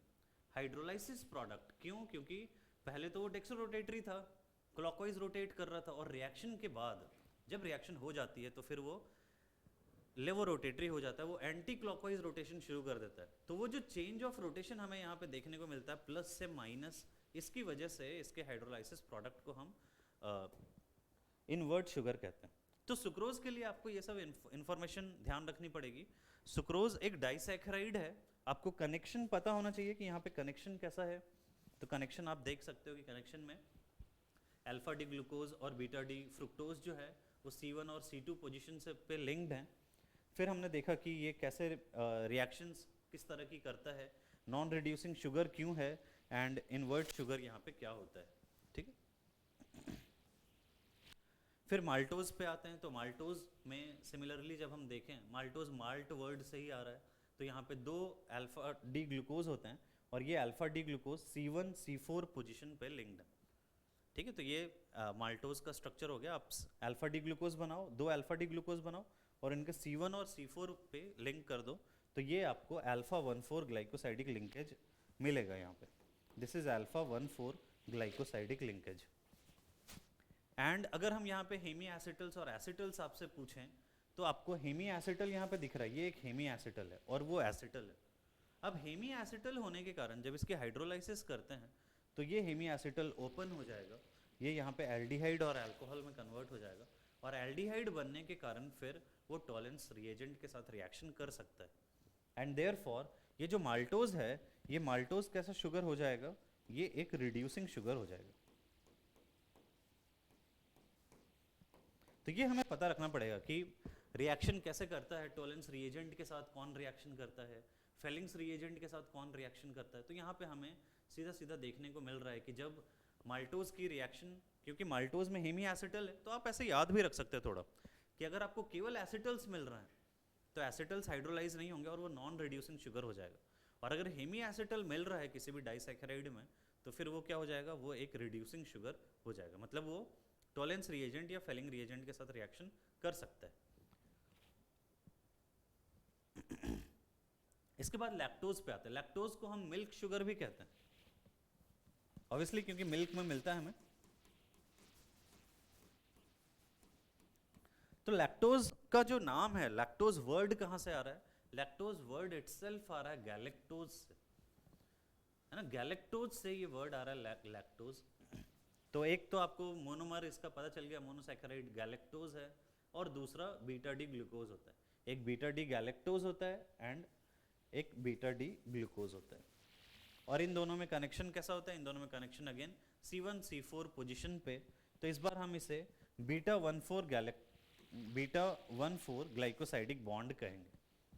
बाकी आपको गैलेक्टोज का स्ट्रक्चर याद रखने के लिए बस आप ये याद रखो कि जैसे ग्लूकोज का स्ट्रक्चर होता है उसमें केवल 4th पोजीशन पे आप अगर चेंज कर दो, इस 4th पोजीशन पे अगर आप चेंज कर दो, जैसे ग्लूकोज में यहाँ पे जो OH होता है वो नीचे की तरफ होता है ना, यहाँ पे OH नीचे की तरफ होता है ग्लूकोज में, लेकिन गैलेक्टोज में जो OH है वो कहाँ पे होता है, वो ऊपर की तरफ होता है। तो ग्लूकोज और गैलेक्टोज में केवल एक ही जगह पे चेंज है, और वो कौन सी पोजीशन है, 4th पोजीशन है।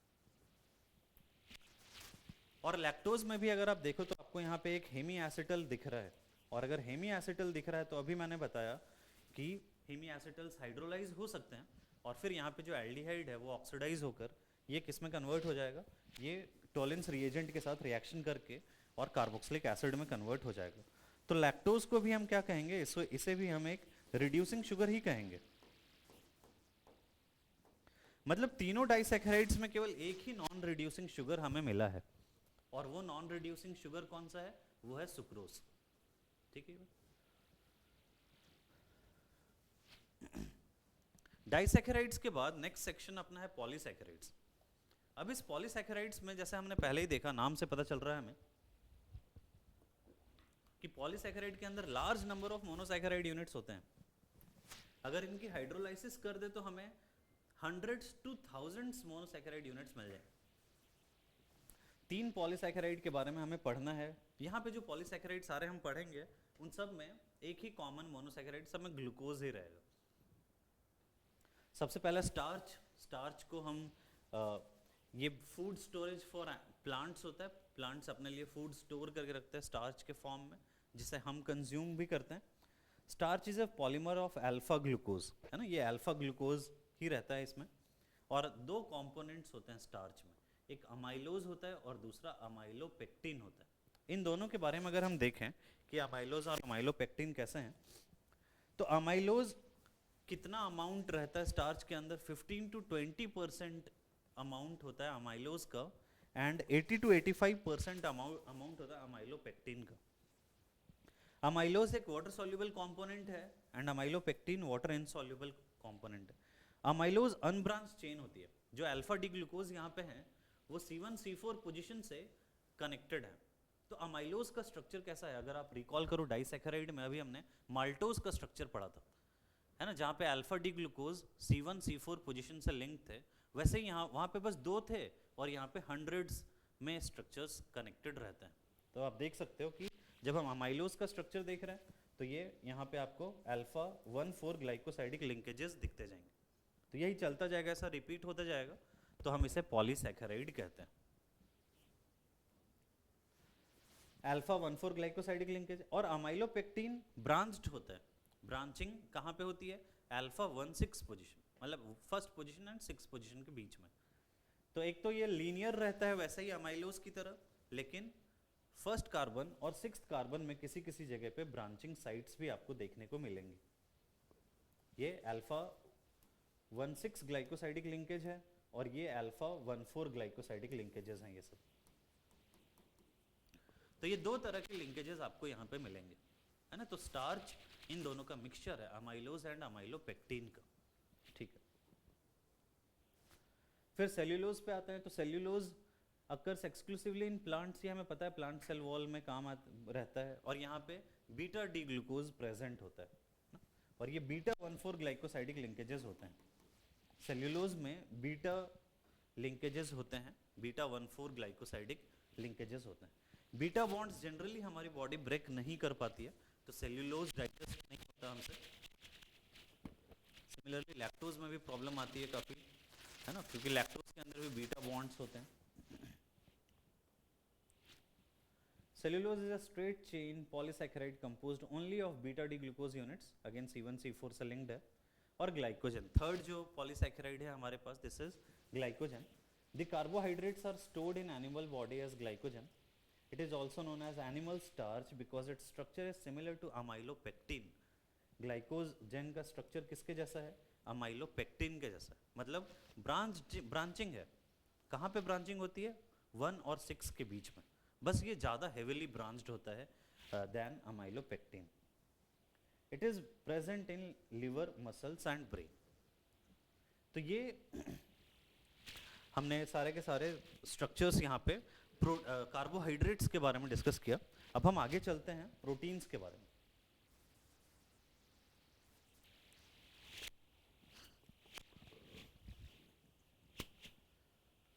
Proteins are the most abundant biomolecules of the living system. सबसे ज़्यादा अगर अवेलेबिलिटी है तो वो प्रोटीन्स की है। All proteins are polymers of alpha amino acids. अब ये इंपॉर्टेंट है कि अल्फा अमीनो एसिड्स के पॉलीमर्स हैं प्रोटीन्स। और अल्फा अमीनो एसिड क्या है? कोई भी जैसे ग्रुप अगर हम लें, कार्बोक्सिलिक एसिड लें, और इसके अल्फा पोजीशन पे, कार्बोनिल के नेक्स्ट पोजीशन पे अगर अमीनो लगा देते हैं तो ये अल्फा अमीनो एसिड बन जाएगा। और ये इसी अल्फा अमीनो एसिड्स को जब हम कंबाइन कर देते हैं बहुत सारे, तो फिर वो प्रोटीन्स बन जाते हैं। अब ये जो अमीनो एसिड्स हैं, अल्फा अमीनो एसिड्स हैं, इसमें ये जो आर ग्रुप है ये अलग अलग हो सकता है। जैसे जब हम naturally occurring proteins alpha amino acids की बात करें तो 20 naturally occurring alpha amino acids, मतलब इस आर की जगह पे 20 अलग अलग ग्रुप्स हो सकते हैं। और वो आपको मतलब काफ़ी कुछ याद भी रखना पड़ेगा। फॉर एग्जाम्पल, जब इस आर की जगह पे हाइड्रोजन होता है तो फिर हम इसे ग्लाइसिन कहते हैं, जो कि सबसे सिंपलेस्ट अल्फा अमीनो एसिड है। आर की जगह पे जब CH3 रहता है, इसे इस तरह से भी रिप्रेजेंट कर सकते हो, मतलब CO2H ग्रुप है, जैसे इधर NH2 ग्रुप है, एंड यहाँ पे है वो R ग्रुप। एक तरफ CO2H लिख दिया, एक तरफ NH2 लिख दिया, और एक तरफ ये R ग्रुप लिख दिया। तो इस R की जगह पे अगर CH3 है तो फिर उसे एलानिन कहते हैं। अब लोगों ने यहाँ पे इन अमीनो एसिड्स को रिप्रेजेंट करने के लिए 3 letter codes and 1 letter symbols बनाए हुए हैं, जैसे देखते हैं। जो naturally amino acids occurring amino acids हैं, ये जनरली L अमीनो एसिड्स हमें मिलते हैं। जैसे कि हमने शुगर में बात किया तो शुगर में मोस्टली D शुगर मिल रहा था, D glucose, D galactose, D fructose. लेकिन अमीनो एसिड्स में ये L अमीनो एसिड्स मिलते हैं। और L हम वैसे ही जैसे कि हमने वहाँ पे D और L सीखा था, यहाँ पे भी L को NH2 ग्रुप जब लेफ्ट में है तो हम उसे L कह रहे हैं, है ना।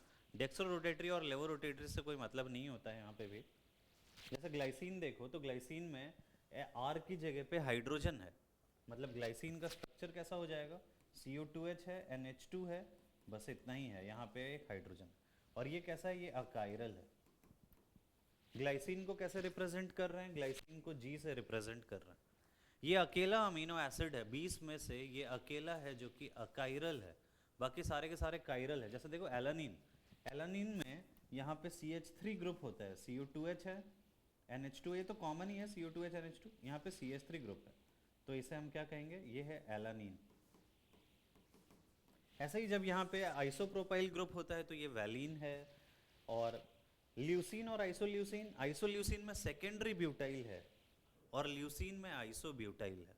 तो ये 4-5 नाम तो वैसे ही याद हो गए। ग्लाइसिन में हाइड्रोजन होता है, एलानिन में मिथाइल होता है, वैलिन में आइसोप्रोपाइल होता है, और इन दोनों में ब्यूटाइल होता है। बट ल्यूसिन में आइसोब्यूटाइल, आइसोल्यूसिन में सेकेंडरी ब्यूटाइल होता है। और ये जो पांचों हैं इन्हें हम नॉन पोलर साइड चेन्स कहते हैं। यहाँ पे ये जो R ग्रुप है, इस R को हम साइड चेन कहते हैं। और ये पांचों कैसे हैं? ये पांचों ही नॉन पोलर साइड चेन वाले हो गए। फिर सिक्स्थ को अगर आप देखें तो आर्जिनिन में आपको ये C double bond NH group मिलेगा, जो कि इसे बहुत ज़्यादा बेसिक बनाता है। ये सबसे ज़्यादा मोस्ट बेसिक ग्रुप है यहाँ पे। सबसे ज़्यादा बेसिसिटी इसी की आर्जिनिन की होती है। तो आर्जिनिन को ARG आर से रिप्रेजेंट करते हैं। बाकी आप 3 लेटर और सिंगल लेटर कोड्स भी देख सकते हैं।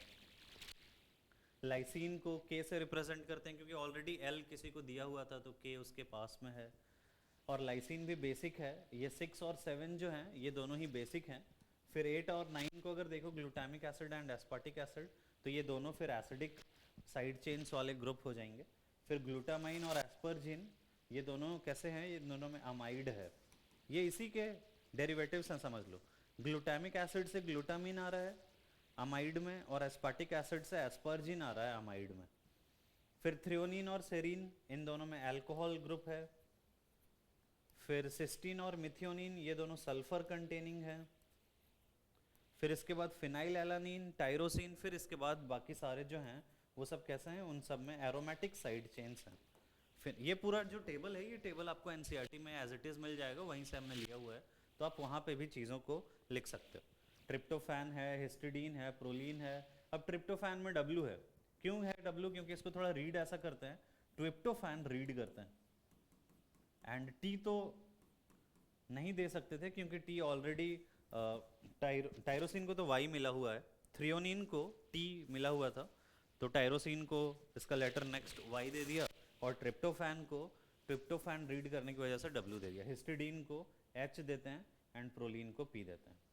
अब यहाँ पे एसेंशियल आप देखो तो स्टार मार्क लगा हुआ है बहुत सारे में, जैसे ट्रिप्टोफैन स्पेलिंग गलत है, ट्रिप्टोफैन एंड हिस्टिडीन दोनों में स्टार मार्क लगा हुआ है, उन सबको हम एसेंशियल अमीनो एसिड्स कहते हैं। अब एसेंशियल और नॉन एसेंशियल क्या है?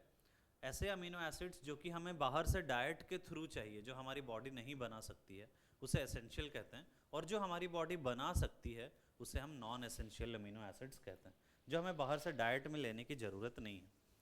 तो ये सारे जो स्टार मार्क्ड हैं वो एसेंशियल अमीनो एसिड्स हैं, आपको ये याद भी रखना पड़ेगा। मेरी एक वीडियो है जहाँ पे कि आपको मोस्ट इंपॉर्टेंट क्वेश्चंस बायोमॉलिक्यूल्स वाली है, उसमें मैंने एक ट्रिक बताया हुआ है जिसमें कि हम कैसे एसेंशियल अमीनो एसिड्स को याद रख सकते हैं, तो आप उसको जाके एक बार रेफर कर सकते हो। लाइव लेक्चर्स में आपको वो मिल जाएगा, बायोमॉलिक्यूल्स मोस्ट इंपॉर्टेंट क्वेश्चंस में। इंपॉर्टेंट पॉइंट्स इनसे रिलेटेड अगर हम बात करें तो amino acid which can be synthesised, ये तो मैंने बताया कि एसेंशियल और नॉन एसेंशियल क्या है। Amino acids are usually colourless crystalline solids, these are water soluble. होता क्या है कि जब हम अमीनो एसिड्स को देख रहे हैं जैसे यहाँ पे, तो CO2H NH2 दोनों ही प्रेजेंट है, मतलब एक एसिडिक ग्रुप है, एक बेसिक ग्रुप है। अब ये जो एसिड है ये H+ लूज करता है और ये बेस उसको गेन कर लेता है न्यूट्रल कंडीशंस में, तो ये बन जाएगा NH3+R, और ये बन जाता है एक इंटरनल सॉल्ट। ये with in the compound he acid base reaction हो गई है, इसलिए हम इसे इंटरनल सॉल्ट कहते हैं। ये न्यूट्रल है, पॉजिटिव नेगेटिव चार्ज इसी एंड पे है। इस तरह के कंपाउंड्स को हम क्या कहते हैं? ज्विटर आयन कहते हैं। और ये आयनिक नेचर बहुत ज़्यादा एग्जिबिट करने लगता है, डाइपोल मोमेंट बहुत हाई हो जाता है, इसकी वजह से इसकी प्रॉपर्टीज़ बहुत डिफरेंट हो जाती हैं। देख सकते हो ये सॉलिड में एग्जिस्ट करता है, हाईली सॉल्युबल होता है वाटर में, तो ये सारी जो प्रॉपर्टीज़ हैं ये इसकी कहाँ से आ रही हैं? ज्विटर आयन से आ रही हैं। In aqueous solution the carboxyl group can lose a proton, CO2H lose कर रहा है, NH2 गेन कर रहा है, और ये फिर ज्विटर आयन एक इंटरनल सॉल्ट न्यूट्रल कंपाउंड बनाता है। In zwitter ionic form amino acid show amphoteric behaviour. Obviously amphoteric behaviour show करेगा। अगर तुम एसिड ऐड करोगे, H+ ऐड करोगे, तो ये CO2- रिएक्शन कर लेगा, और अगर तुम बेस ऐड करोगे तो NH3+ रिएक्शन कर लेगा, तो ये एम्फोटेरिक बिहेवियर शो करता है। Except glycine all other naturally occurring alpha amino acids are optically active, ये हमने पहले ही बताया, और मोस्टली DL, लेकिन ज़्यादातर L फॉर्म में यहाँ पे एग्जिस्टेंस होती है। स्ट्रक्चर ऑफ प्रोटीन्स पे आते हैं। Proteins are the polymers of alpha amino acids, पहले भी देखा हमने। They are connected to each other by peptide bond. अब जैसे पेप्टाइड बॉन्ड कैसे? जैसे मानो कि हम एलानीन और वैलीन ले रहे हैं, है ना, एलानीन और वैलीन। तो एलानीन में हमने देखा कि CO2H ग्रुप है, एक NH2 है, यहाँ पे CH3 होता है। और वैलीन में क्या है? वैलीन में भी जैसे अगर मैं पहले दोनों को अलग अलग ड्रॉ करता हूँ, NH2 है एंड फिर ये CO ग्रुप है, सॉरी NH2 है, वैलीन में आइसोप्रोपाइल ग्रुप है, और फिर CO2H है। अब इसका जो कार्बोक्सिलिक एसिड है, अमाइड है, ये दोनों आपस में रिएक्शन कर लेंगे और रिएक्शन करके यहाँ से फिर ये H2O रिमूव हो जाएगा और ये NH में कन्वर्ट हो जाता है। मतलब ये फाइनली क्या बन जाएगा, ये NH आइसोप्रोपाइल एंड CO2H बन गया। तो ये जो कंपाउंड है, दो अमीनो एसिड्स, एक ये वाला पार्ट एलानीन का है और ये वाला पार्ट वैलीन का है, ये दोनों आपस में कंबाइन हो गए थ्रू दिस अमाइड लिंकेज। और ये जो अमाइड लिंकेज हमने बनाया है, इस अमाइड लिंकेज को यहाँ पे एक स्पेशल नाम दिया हुआ है। इस अमाइड लिंकेज को हम यहाँ पे पेप्टाइड लिंकेज कहते हैं, या फिर हम इसे पेप्टाइड बॉन्ड कहते हैं। जब हाइड्रोलाइसिस करेंगे तो ये पेप्टाइड बॉन्ड टूट जाएगा और एलानिन और वैलिन यहाँ पे अलग अलग हो जाएंगे। और ये जो कंपाउंड है एलानिन वैलिन, इसे क्या कहेंगे, ये एक डाईपेप्टाइड है, क्योंकि यहाँ पे 2 अमीनो एसिड्स यूज हुए हैं। अगर 3 एक और अमीनो एसिड इधर जोड़ दें तो फिर वो क्या बन जाएगा, फिर वो ट्राईपेप्टाइड बन जाएगा। और हमेशा इसको ऐसे ही रिप्रेजेंट करते हैं, इधर हम इसका N टर्मिनल लिखते हैं और इधर हम C टर्मिनल कहते हैं। हमेशा NH2 ग्रुप को हम लेफ्ट एंड पे रखेंगे एंड CO2H ग्रुप को हम राइट एंड पे रखेंगे। ऐसे ही अमीनो एसिड्स जुड़ते जाएंगे तो फिर वो पॉलीपेप्टाइड्स एंड फिर प्रोटीन्स बन जाएंगे। Proteins can be classified into 2 types on the basis of there molecular shape. एक फाइब्रस प्रोटीन्स है, जब बहुत सारे ऐसे ही पेप्टाइड्स जुड़ते जा रहे हैं, डाइपेप्टाइड, ट्राइपेप्टाइड, ऐसे ही जब 100 से ज़्यादा हो जाते हैं, बहुत ज़्यादा हो जाते हैं, तो फिर हम उसे पॉलीपेप्टाइड्स कहते हैं। और फिर उसका एक स्पेशल कन्फर्मेशन जब हो जाता है तो फिर हम उसे प्रोटीन कहते हैं। तो पॉलीपेप्टाइड्स और प्रोटीन्स में बहुत ज़्यादा ऐसा कोई शार्प डिफरेंस नहीं रहता है। कई बार proteins are basically polypeptides which have a proper conformation, जो कि रिएक्ट मतलब बॉडी में कुछ एक्टिविटी करते हैं। प्रोटीन्स को उसके शेप के बेसिस पे 2 पार्ट में डिवाइड कर सकते हैं, एक फाइब्रस प्रोटीन है और दूसरा ग्लोब्यूलर प्रोटीन है। फाइब्रस नाम से ही पता चल रहा है फाइबर्स के जैसा है, जैसे मसल फाइबर होते हैं, है ना। तो मसल फाइबर, ये सब फाइबरस थ्रेड लाइक, जैसे अलग अलग जो अमीनो एसिड की जो चेन्स थी, अलग अलग पॉलीपेप्टाइड चेन्स हैं, ये सब जब इस तरह से पॉलीपेप्टाइड चेन्स रहते हैं तो इसे हम फाइब्रस प्रोटीन्स कहते हैं। Held together by hydrogen and disulphide bonds, यहाँ पे हाइड्रोजन बॉन्डिंग रहती है, डाइसल्फाइड बॉन्ड्स रहते हैं। Such proteins are generally insoluble in water. आप खुद ही सोच सकते हो कि जैसे हमारी बॉडी में ही मसल फाइबर्स हैं तो they are insoluble in water. Some common examples are keratin present in hair, wool, silk and myosin present in muscles. तो आपको याद रखना पड़ेगा, केराटिन एंड मायोसिन जो है they are fibrous proteins and insoluble in water होते हैं। Globular proteins on the other hand, globular proteins जैसे इंसुलिन है तो वो एंजाइम्स हैं, मतलब जो एक जगह से दूसरे जगह एक्टिविटी करने के लिए आपको ट्रांसफ़र करना पड़ेगा, तो उसके लिए ये जनरली वाटर सॉल्युबल होते हैं एंड स्फेरिकल शेप के होते हैं, spherical water soluble. Insulin and albumins are common examples of globular proteins. Structure and shape of protein. अब देखो, प्रोटीन का जो स्ट्रक्चर है वो बहुत ही कॉम्प्लिकेटेड होता है, तो उसे समझने के लिए लोगों ने अलग अलग स्टेजेस बनाए हुए हैं। जैसे ये 4 स्टेजेस हैं, एनसीईआरटी से फिगर लिया हुआ है। सबसे पहला स्ट्रक्चर होता है प्राइमरी स्ट्रक्चर। प्राइमरी स्ट्रक्चर हमें सीक्वेंस के बारे में बताता है कि अमीनो एसिड्स में कौन सा जो पॉलीपेप्टाइड्स है, जैसे पॉलीपेप्टाइड की कोई भी चेन है तो उस पॉलीपेप्टाइड की चेन में कौन सा सीक्वेंस है, एलानिन है, ग्लाइसिन है, वैलिन है, सेरीन है, थ्रियोनिन है, जो भी है। तो ये जो सीक्वेंस पता चल रहा है इसे हम क्या कहते हैं, इसे हम प्राइमरी स्ट्रक्चर कहते हैं। सेकेंडरी स्ट्रक्चर में 2 तरह के स्ट्रक्चर्स होते हैं, एक अल्फा हेलिक्स होता है और एक बीटा प्लेटेड शीट्स होता है। तो अल्फा हेलिक्स में ये जो स्ट्रक्चर्स हैं, ये एक का कार्बोनिल ग्रुप, यहाँ पे क्या होता है, एक का जो कार्बोनिल ग्रुप होता है, जैसे अगर आप थोड़ा बड़ा स्ट्रक्चर ड्रॉ कर रहा हूँ, यहाँ पे जो कार्बोनिल ग्रुप है ये दूसरे के NH के साथ हाइड्रोजन बॉन्डिंग कर रहा होता है ना। तो ऐसे ही आप स्ट्रक्चर को देखोगे एनसीईआरटी में तो आपको स्ट्रक्चर्स मिल जाएंगे, एक का कार्बोनिल दूसरे के NH के साथ इस तरह से हाइड्रोजन बॉन्डिंग करता है, जनरली राइट हैंडेड स्क्रू के जैसे रहते हैं। फिर दूसरा बीटा प्लेटेड शीट है जहाँ पे कि वो पैरेलली अरेंज्ड होते हैं। फिर टर्शरी स्ट्रक्चर है। टर्शरी स्ट्रक्चर में फिर ये जो कॉम्प्लेक्सिटी है और बढ़ जाती है, एक प्रॉपर कन्फर्मेशन में आता है जहाँ पे कि ये शेप ले सकता है अलग अलग जगह पे, बीटा प्लेटेड शीट्स, कहीं पे अल्फा हेलिक्स, और वो प्रॉपर एक तरह से एक फोल्डिंग में आता है। जो कि प्रॉपर फंक्शन करता है बॉडी में, उसे हम टर्शरी स्ट्रक्चर कहते हैं। एंड फाइनली क्वाटरनरी स्ट्रक्चर, जहाँ पे कि एक से ज़्यादा पॉलीपेप्टाइड चेन्स जो होती हैं वो जब एक साथ एक कोई प्रॉपर शेप लेती हैं सब जुड़ के, तो फिर उसे हम क्वाटरनरी स्ट्रक्चर कहते हैं। Denaturation of proteins. अब नेटिव प्रोटीन एक है, नेटिव फॉर्म, जब प्रोटीन हमारी बॉडी में कोई फंक्शन कर रहा है, नॉर्मल है, तो फिर हम उसे नेटिव प्रोटीन कहते हैं। लेकिन ऐसे प्रोटीन्स को जब बहुत ही ज़्यादा पीएच में रख दिया जाए या कम पीएच में रख दिया जाए और फिर या हीट कर दिया जाए, फिजिकल चेंजेस और केमिकल चेंजेस कर दिए जाएं, तो ऐसे केस में क्या होगा कि जो हाइड्रोजन बॉन्ड्स है वो डिस्टर्ब हो जाएंगे। और जब हाइड्रोजन बॉन्ड्स डिस्टर्ब हो जाएंगे तो ये जो टर्शरी स्ट्रक्चर्स थे ये अनफोल्ड होने लग जाएंगे। हाइड्रोजन बॉन्डिंग टूट गया तो जो अल्फा हेलिक्स था वो खुलने लग जाएगा, है ना, ग्लोब्यूल्स जो स्फेरिकल शेप्स थे वो ओपन होना लग जाएगा। तो ऐसे केस में प्रोटीन अपना नेचुरल फॉर्म लूज कर देता है, फिर वो कोई फंक्शन नहीं कर पाता है, अपना नेचर लूज कर देता है प्रोटीन, और इसी प्रोसेस को हम डीनेचरेशन कहते हैं। Due to this, globules unfold and helix get uncoiled and protein loses its biological activity. This is called denaturation of protein. During denaturation, secondary and tertiary structures are destroyed, लेकिन उसकी sequence वही रहती है, open अगर हो जाएगा तो amide linkages को तोड़ना इतना आसान नहीं होता, तो प्राइमरी स्ट्रक्चर इंटैक्ट होता है। Example coagulation of egg white, curdling of milk, ये सब कुछ है। इसके बाद हम वाइटामिन्स पे आते हैं।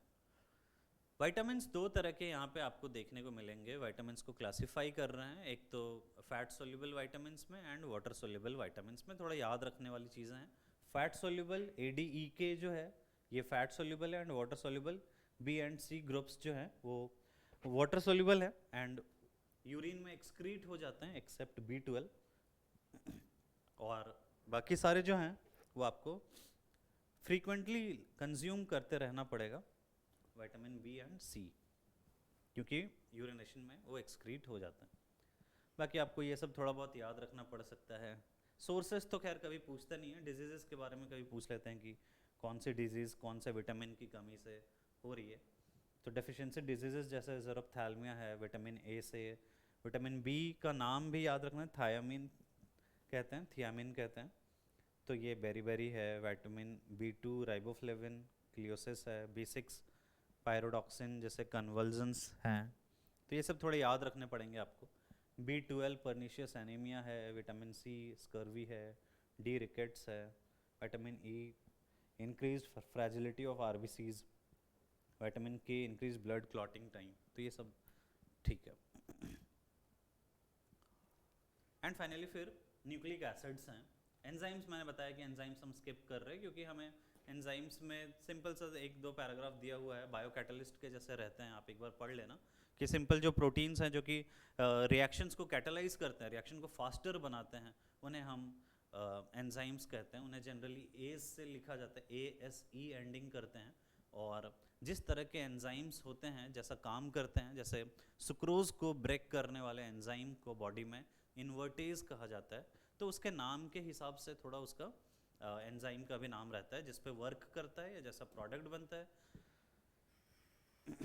Nucleic acids, complete hydrolysis of DNA yields, जब DNA की कंप्लीट हाइड्रोलाइसिस कर दें, मतलब DNA को अगर हम H2OH+ हीट कर दें तो फिर वो क्या हो जाएगा, वहाँ से हमें पेंटोज शुगर मिलेगा, फॉस्फोरिक एसिड मिलेगा and nitrogen containing heterocyclic compounds मिलेंगे जिन्हें हम बेसेस कहते हैं, है ना।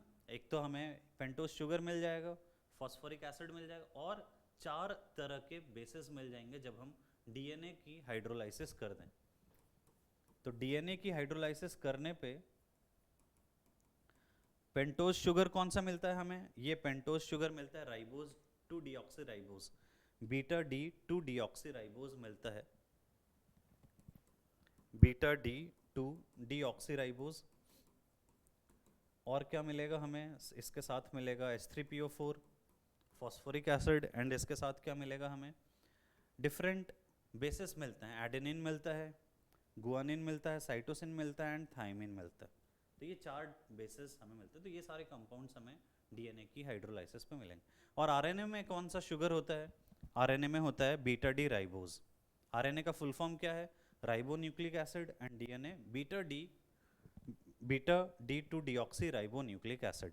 तो सेकंड पोजीशन पे OH नहीं है, इसलिए इसे डीऑक्सी कहते हैं, है ना। तो एक बीटा डी राइबोज है एंड दूसरा beta D two deoxy ribose. और बीटा पहले ही बताया कि ये जो OH रहता है ये जब सेम साइड पे रहता है तो उसे बीटा कहते हैं, अगर नीचे रहता तो अल्फा होता। बाकी आपको ये सब जो बेसेस हैं AGCT, थाइमिन, और आरएनए में थाइमिन की जगह पे यूरासिल होता है, ये सब आपको थोड़ा याद रखना पड़ेगा। ये एडेनिन और गुआनिन को हम प्यूरिन बेसिस कहते हैं, और इन तीनों को हम पिरिमिडीन बेसिस कहते हैं, क्योंकि इनका जो स्ट्रक्चर है बेसिक वो पिरिमिडीन के जैसा है। पिरिडीन का थोड़ा सिमिलर स्ट्रक्चर है जैसे, तो ये जो स्ट्रक्चर हमने ड्रॉ किया दिस इज पिरिमिडीन। आप देख सकते हो कि पिरिमिडीन जो बेसिक कार्बन के स्केलेटन को देखो तो आपको ऐसा ही मिलेगा, है ना। बाकी थोड़े थोड़े जो चेंजेस हैं वो आपको थोड़ा याद रखने पड़ेंगे। वैसे ही प्यूरिन में एक और 5 मेंबर्ड रिंग बना देंगे तो वो प्यूरिन बन जाएगा। तो स्ट्रक्चर्स आपको याद रखने पड़ेंगे। अब डीएनए का स्ट्रक्चर कैसा होता है?